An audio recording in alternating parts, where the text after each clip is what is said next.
ጀግናችን የሀገራችን እንቁ ዘልዬ ምን ውስጥ ገባ? በስመ አብ አልናፈቃችሁ?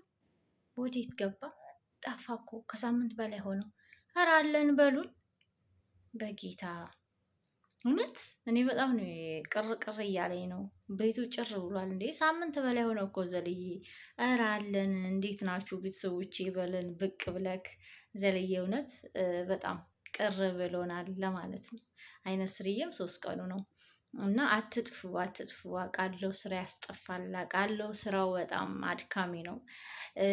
በጣም እኔ እንጃ እኔ በቃ ከምለው በላይ ነው። እረፍት ያሳጣችሁ ግን ጥፍት ስትሉ እንትን ይላል። በጣም ጠፍታል ዘልዬ። አለን በለን። ምክንያቱም እኛም እንጨነቃለን እናስባለን። ምን ሆኑ እነዚህ የሀገራችን እንቁ ጀግኖቻችን ማለታችን ስለማይቀር አለን በሉን ብቅ ብላችሁ ለማለት ያክል ነው። ውድ ቤተሰቦቼ ጥፍት ስላሉብኝ ነው። እውነቴን ነው። በጣም ቅር ብለውኛል። በጣም በጣም ማለት ነው እግዚአብሔርን እና ኢቨን እንትና ቤት ራሱ ጉሩሜ ቤት ስለኛ ኑሮ ማለት ነው የያዘው ጉዳይ ራሱ በጣም ረዥም ጊዜ ነው እና ጉሩሜን አገቱት። ከዛ ደግሞ ሞተ ተባለ አስወሩት። ብቻ እግዚአብሔር ይመስገን በጣም ይሄም ልክ እንደ አቶ መስፍን በጣም ረዥም ጊዜ ነው የፈጀበት እና አንዳንዴ ሳስበው ስራቸው አንድ ነው የሚመስለኝ። የአቶ ሽመልስና መስፍን አንድ አይነት ነው። ምክንያቱም ሀብታምን ነው እየሄዱ የሚያድኑት፣ ንብረትን ነው እየሄዱ የሚያጠራቅሙት።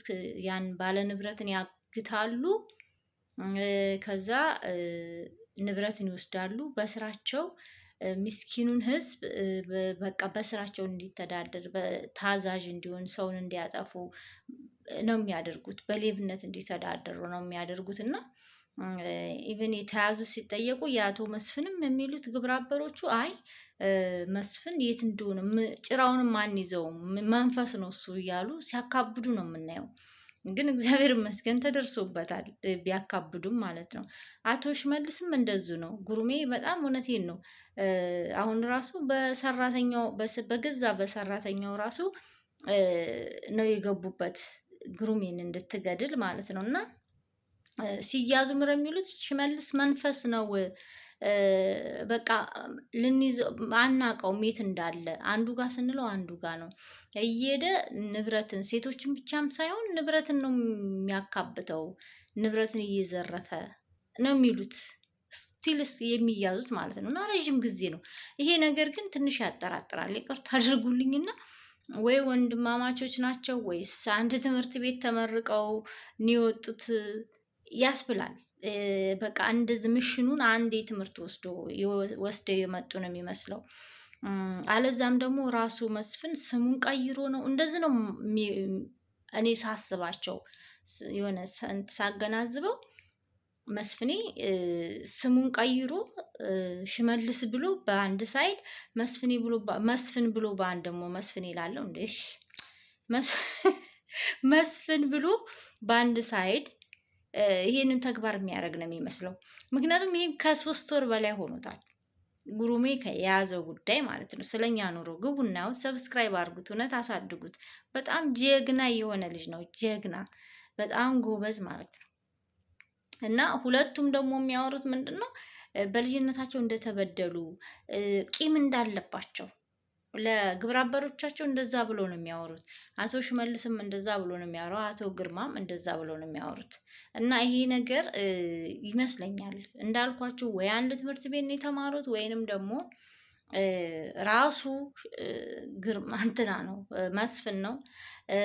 አለዛም ደግሞ ብቻ የሆነ ተልእኮ አለ እና ወዴቱ እንዴ አላቅም። ተሰርቶ እንኳን የማይ ብር ካልያዝን እንዴት ነው ሀገራችን? በጣም ያስፈራል። እና ጀግኖቻችን ብዙልን፣ ብዝዝት በሉልን። እግዚአብሔር ይጠብቃችሁ። እግዚአብሔር ከእናንተ ጋር ይሁን፣ ጥበቡን ያብዛላችሁ። በየአቅጣጫው ያው ይዘዋችኋል። እናንተ እንድትጠፉ ነው ጥረታቸው። ምክንያቱም እርግጠኛ ነኝ በጣም ብዙ ናቸው መሰለኝ። እና እግዚአብሔር ከእናንተ ጋር ነው። እግዚአብሔር ይጠብቃችሁ። እግዚአብሔር ጤናችሁን ይስጣችሁ። የሀገራችን እንቁዎች በርቱልን ለማለት ያህል ነው ውድ ቤተሰቦቼ። ስለኛ ኑሮ ቤትም ገብታችሁ ሰብስክራይብ ያደረጋችሁ በጣም ትምህርት አለው። እውነቴን ነው የምላችሁ፣ በጣም ትልቅ ትምህርት አለው እና ይሄን ልላችሁ ነው። በተረፈ በስደት ምንም አይንካችሁ፣ እግዚአብሔር ይጠብቃችሁ። ጀግኖቻችን ፈጣሪ አምላክ ይጠብቅልን። በቃ ይሄን ለማለት ነው። አትጥፉብን። በተረፈ በሌላ ቪዲዮ ውስጥ የምንገናኝ። ደህና ሁኑልኝ። ቻው